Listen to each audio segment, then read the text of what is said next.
Welcome to Sons of a Gun, a podcast about the DC Universe. I'm Alex Gunn. I'm Justin Gunn, a gun. We are both guns, and we have a celebrity father who is also a big old gun. We're not going to tell you who he is, but if you got tips, stories you want us to cover, you can email us at comicbookclublive@gmail.com. Let's kick it off with James Gunn's guessing game. It's the, you love this. You all know this section of the show that we do every single time. Now, on Threads, somebody asked James Gunn about 3 rumors, and he said, at least one of these things is not true. Have fun guessing. So let's do it right now. Let's do James Gunn's guessing game. I'm going to give you 3 rumors. You tell me which you think is true. And he says at least one of these things is not true, which means all 3 of them could not be true. Yeah, exactly. I was going to say, this is quite a guessing game. All right, so here's the first one. Darren Aronofsky is in talks to direct Plastic Man for the DCU. Ruthye, this is number 2, Ruthye will have an open casting and they will look for actresses between 15 through 18 in Supergirl Woman of Tomorrow. And here's the third one. A Teen Titans film is in early development for the DCU. Great. This is great choices of rumors to decide if they're real or not. I will say my pick for not real, not happening, is Darren Aronofsky to direct Plastic Man. Why would you pick that? Why would you pick the most self-serious director to take on one of the goofiest, fun concepts in the DCU?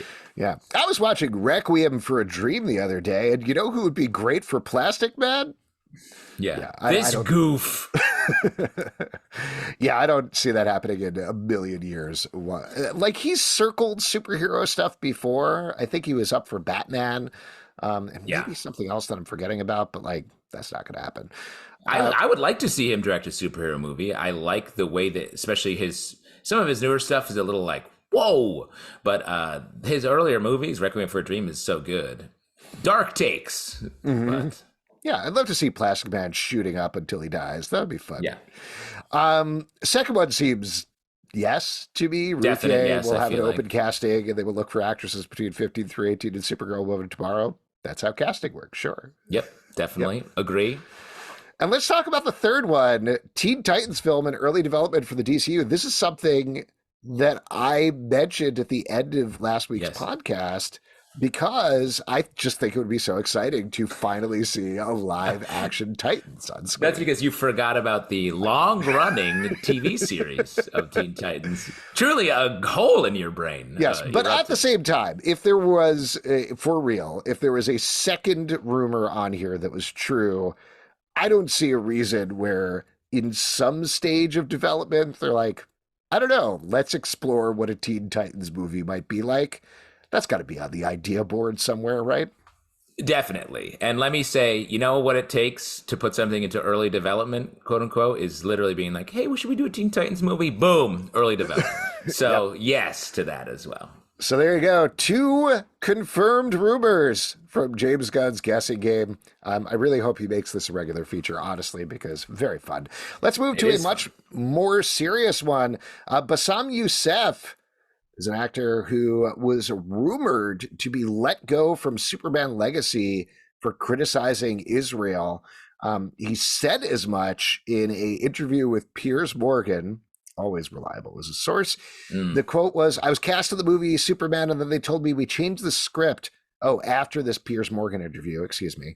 I want to assume good faith. I want to know. I want to believe this is true. I was a little bit bitter, and I wanted to go. I was like, oh, screw DC, screw Warner Brothers. But then I understood. I understand the emotional burden that these people have. I mean, those people have a connection with Israel. Dicey, uncomfortable sounding quote. He was rumored to be playing the leader of a Middle Eastern country, which we can also dig into a little bit if we want to. But later on, James Gunn on Threads once again said, when somebody was like, sounds like it's one word against another, he said, there isn't one word against another. Bassem and I talked, we're good. I understand how he thought things might be, which he was clear about in his interview, and I told him the whole story. So it sounds like now they actually just cut the part for the movie, and it had nothing to do with his statements on Israel or anything like that I believe went viral after the Piers Morgan interview. Anything more you want to say about this one, Justin? I mean, that sounds right. I feel like, James Gunn has been in controversies before, so I think he knows that space and knows how to now handle them pretty well. And like the phrase that sticks out to me that I'm like, this is good is the seaman I talked and we're good. Yeah.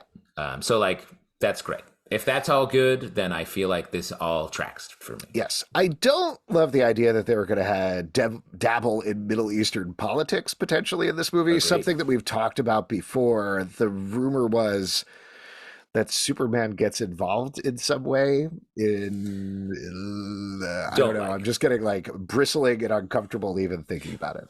Well, just from a superhero story point of view, whenever the comics, Superman does this a lot because the constant nagging thing of like, well, you're Superman. How come you don't solve all the world's problems? You could. Anytime they poke that, nothing is really rung true as his answer. So like, I think avoiding that altogether. If you don't highlight it, well, I'm not sitting there thinking like, hey, Superman, what's the deal with the Great Coral Reef? Shouldn't you be fixing that? It's just like, let him just do what he's doing.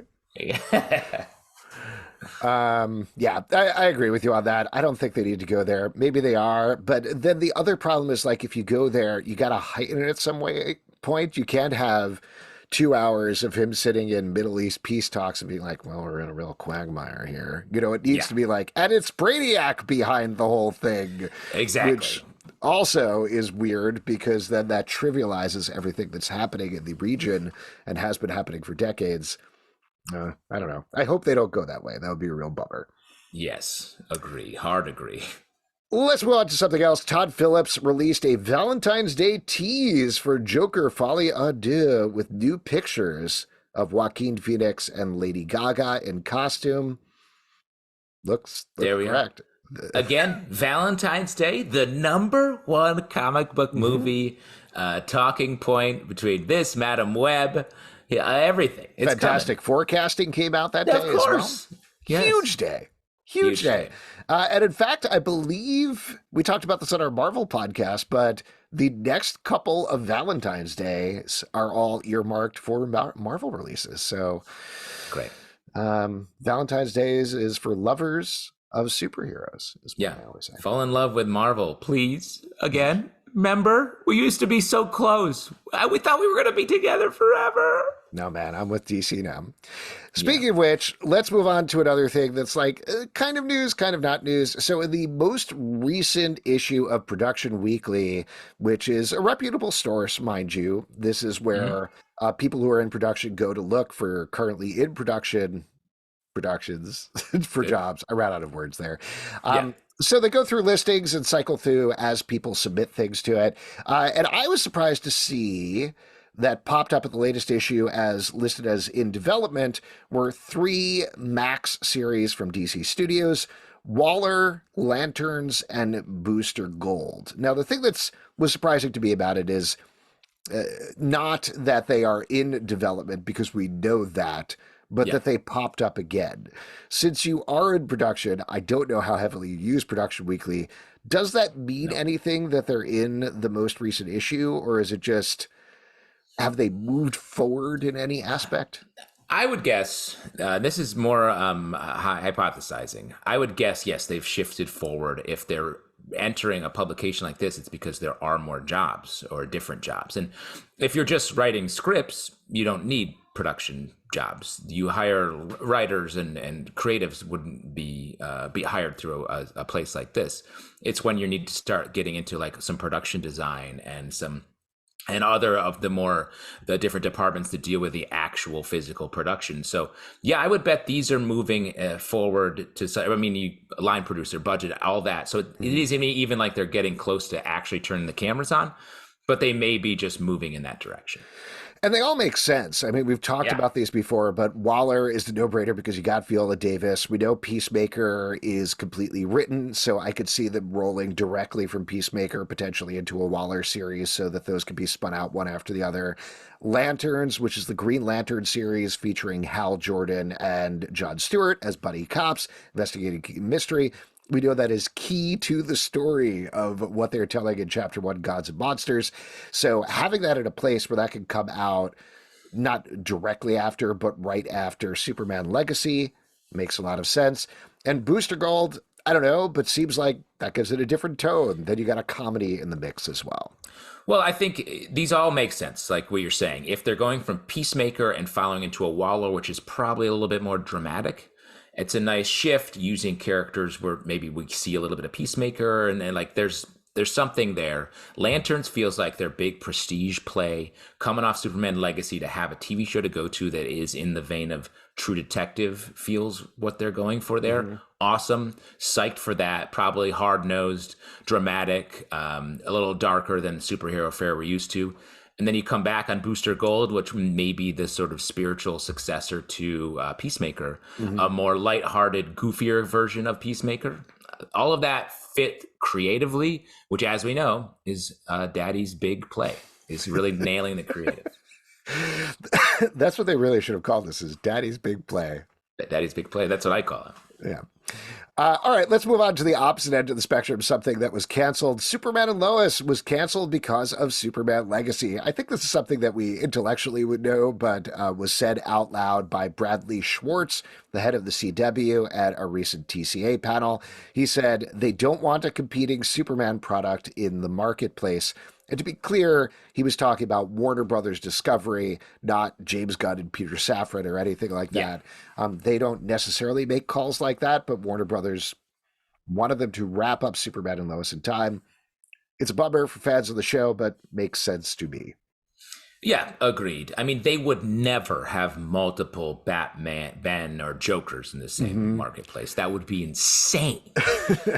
So there's well, why do you think that's different? Why do you think it's different to have multiple Superman versus they're moving ahead with both the Batman Part 2 and also with Batman and Robin, Brave and the Bold, excuse me. Yeah, I think because these are big projects with big takes where those pieces they're sort of set, they're matched, I guess I should say, in the same sort of level of hype, budget, all of that. So it's like, yes, I think the market can handle that. To have Superman Legacy, #1 project on the slate, and then Superman Lois, something that I think everyone is like, oh, that's a classic CW show. The quality isn't as high. It's much more like old school TV. I feel like they're like, we have to sort of let the smaller version of this character go because we're moving in a larger direction. And they don't want to have, like, I watch Superman, that show where it's pretty good, but sort of janky sometimes. And Superman Legacy, which is like the most prestige thing they're doing. Yeah, I think that's a good take. The other things that I throw out there, I'm sure they were burned by finishing up 9 seasons of The Flash and immediately going to the Flash movie and the Flash movie tanking, at least in part because people generally like the Flash show and Grant Gustin. And they're like, I don't need to see this movie. I just watched it for 9 years at this point. Yeah. So that was part of it. The other thing is Batman makes money and Superman doesn't. So the more Batman they can have, the better. There was a lot of stuff online off of this where people are speculating, then they're probably going to cancel the Batman Part 2. I don't know why this is a perennial thing. Not going to happen. They're 100% going to put out the Batman Part 2, wait a year, put out Brave and the Bold. They'll space them out so that they get Batman movies every year. Again, the only thing that perennially has made money for DC and Warner Brothers at any point in their history. And like, think about all the Batman movies. They're so different, and they're not batting an eyelash. Where it's like, yeah, this one has nipples. Like they're willing to take some risks because those risks keep paying off with those characters. And here they're like, it's not even worth the risk. A show that they probably wanted to cancel before, then there was a huge fan outcry, and so like they kept it going for another truncated season. So it makes total sense. Totally. Last but not least, the production has wrapped on The Penguin. They're done with the first season of that, so presumably it should be done and on Max at some point this year, just based on that production schedule. But there's rumors, somebody put up an Instagram post being like, look who's on set, Robert Pattinson. So very rumory, could have been a picture from absolutely anywhere, could have been deep faked or photoshopped or anything. There's no sourcing on it. But That makes sense to me, right? Have Batman show up in like the last episode of the Penguin series and kind of go from there. Nothing big, just maybe loom it in the background and be like, I'm coming for you, Penguin. And then you move on, right? Yeah, I'm from a movie. It's like long TV. Watch out. I think that makes a lot of sense to have this happen. You think it's going to be like young Indiana Jones style where he'll be like, Penguin? Yes, I remember Penguin. And then it cuts to... As long as they get to the saxophone episode, I think we'll be all good. Penguin. Very cool. Very excited for that show. And once again, if you got tips or stories you want us to cover, you can email us at comicbookclublive@gmail.com. Also, we do a live show every Tuesday night at 7 p.m. to Facebook and YouTube. Come hang out. We would love to chat with you about DC stuff. Apple, Spotify, Android, or the app of your choice to subscribe, listen, and follow the show. At Comic Book Live on Twitter/X, Comic Book Club Live on TikTok and Instagram, comicbookclublive.com. For this podcast and many more, until next time, Dad, keep them guessing games coming. They're fun. Yeah. The next game show is Oops, Too Many Batmen? ?